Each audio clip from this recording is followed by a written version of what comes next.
Hey everybody, this is section 2 of an essay by Sean Matgamna entitled Cliff State Capitalism in Perspective. This is section 2, and it's titled 1917 and Marxist Socialism. Fundamental to Marxist socialism is the idea that socialism is not possible in backwardness. Advanced capitalism brings into existence the social and material prerequisites for socialism. The possibility of an economy which provides abundance for all and thus eliminates that scarcity for the many, to escape from which ruling classes have throughout history raised themselves above the mass of the people. This idea was common to Russian Mensheviks and Bolsheviks alike. During the Russian Revolution of 1917, they differed on whether the working class should, when the possibility arose, take state power in a backward society. Those who answered yes, Trotsky since 1905, and then in 1917, Lenin and the Bolshevik Party, did so not in order to deny the ABC of Marxism. Socialism, the Bolsheviks too agreed, was not possible in the backward Russian conditions. In a 1922 postscript for an edition of a work of his from 1915, Trotsky wrote, quote, "The assertion, repeated several times in the program of peace, to the effect that the proletarian revolution cannot be victoriously consummated within a national framework, may perhaps seem to some readers to have been refuted by the 5 years' experience of our Soviet Republic. But such a conclusion would be unfounded. The fact that the workers' state has maintained itself against the entire world in a single, and moreover backward country, testifies to the colossal power of the proletariat, a power which in other more advanced, more civilized countries will truly be able to achieve miracles. But having defended ourselves as a state in the political and military sense, we have not arrived at, nor even approached, socialist society. The struggle for revolutionary state self-defense resulted in this interval in an extreme decline of productive forces, whereas socialism is conceivable only on the basis of their growth and blossoming." End quote. Trotsky. The Russian workers could start. The first would have to depend. The Russian workers could start. The finish would have to depend on the German, French, British, and other workers in advanced countries. So would the fate of what the Russian workers had started. Abnormal circumstances, war, breakdown of the state, the preparedness of the working class and the Bolshevik Party made it possible for the Russian proletarian to take power. But socialism could not be built. The Russian workers' revolution could not even survive unless it was the first of a chain of revolutions spreading to the advanced countries of Europe. The revolution would become international, or capitalism and the bourgeoisie would be restored in Russia. On a certain level, the Bolsheviks after 1921, with their new economic policy, presided over a limited and controlled, quote, restoration, end quote, of capitalism, under a regime in which the working class, through the working class's Bolshevik Party, continued to hold political power.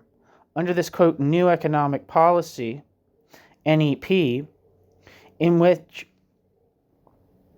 there was a revival of the bourgeoisie and of rich, labor-exploiting farmers, the Stalinist bureaucracy raised itself above society, above the working class, and above the NEP small bourgeoisie. Between 1927 and 1929, they crushed first the working class and then the renascent bourgeoisie. They destroyed both the left wing and the right wing of the Bolshevik Party. As Trotsky in 1940 summarized what had happened, the bureaucracy, quote, made themselves masters of the surplus product, end quote, of society. Not only did Stalinist counter-revolution fail to restore private property, Stalinist counter-revolution ruptured the entire framework of the NEP, substituting for the NEP a command economy. With great savagery and an enormous destruction of human life, the Stalinists forcibly collectivized agriculture. They industrialized at breakneck speed. They subjected the workers to savage exploitation. The labor movement was utterly destroyed. The, quote, trade unions, end quote, no longer working class agencies for self-protection, were made into state agencies for controlling the working class. The bureaucracy extended its tentacles into every nook and cranny of the economy, brooking no competition at any level, however petty. What, in class terms, was this system? Lenin in 1920, in the course of defending trade unions independent of the workers' state, had called it a, quote, workers' state with bureaucratic deformations, end quote. Under Stalin, it still seemed to be rooted in the October Revolution, as its rulers claimed it was. Indubitably, the working class revolution had cleared the way for it, overthrowing the old order and establishing working class rule, which the bureaucratic Stalinist counter-revolution had, in turn, by 1930, completely destroyed and replaced by the rule of a bureaucratic, quote, caste or class.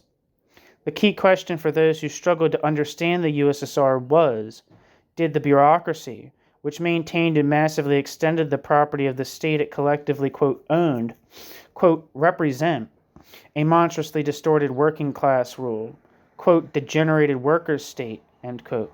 Did the bureaucracy collectively play the role of the bourgeoisie in history and therefore personify, quote, capital? And if it did that make the bourgeois free USSR capitalist? Or did the bureaucracy rule over a distinctly new form of class society, quote, bureaucratic collectivism, end quote?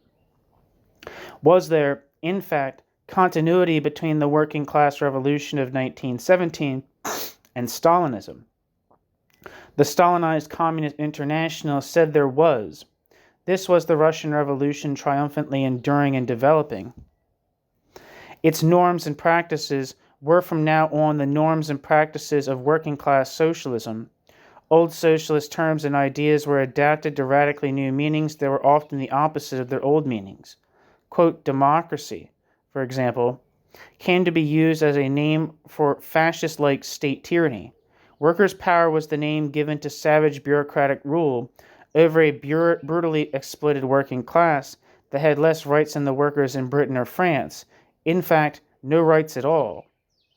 The totalitarian power of the state over society, and especially over the working class, came to be identified with the rule of the working class over society. Prolonged totalitarian state arbitrariness against the workers and the peasants was equated with the dictatorial rule of the working class in 1919, fighting against the old, quote, entrenched, end quote, in fact now long extirpated, ruling class and its agents. The goal of state collectivism replaced all other considerations. To all pre-Stalinist socialists, the class character of economic state collectivism was understood as being determined by which class exercised political power. It was axiomatic collective working class power could not be democratic. Could not but be democratic. So it had to be democratic. In Stalinized, quote, communism, end quote, these elementary programmatic ideas of working class socialism were replaced by the arbitrary ascription of a working class character to the dictatorship of a, quote, parasitic or exploiting minority.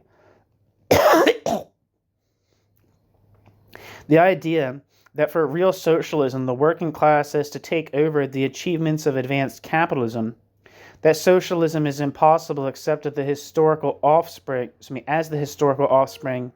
and legatee of advanced capitalism, was replaced with the idea that it was the job of socialism to develop backward parts of the world until they could catch up with and compete with advanced capitalism. This became the dominant idea of what, quote, actually existing socialism, end quote, as certain ex-Stalinist intellectuals making their peace with capitalism would put it in the 70s, was. The idea, rooted in the most basic notion of Marxism, that socialism could not happen from backwardness without all the, quote, old crap, end quote, reappearing, as Marx had written, was simultaneously denied by the Stalinists and proved true by the grotesque bureaucratic parodies of socialism produced by the Stalinists. The Marxian idea of socialism itself was pulped and internally disrupted in this process. It was poisoned. It is plain at the end of the 20th century to such an extent that the old, quote, socialist, end quote, movement would have to die before authentic working class socialism could be reborn.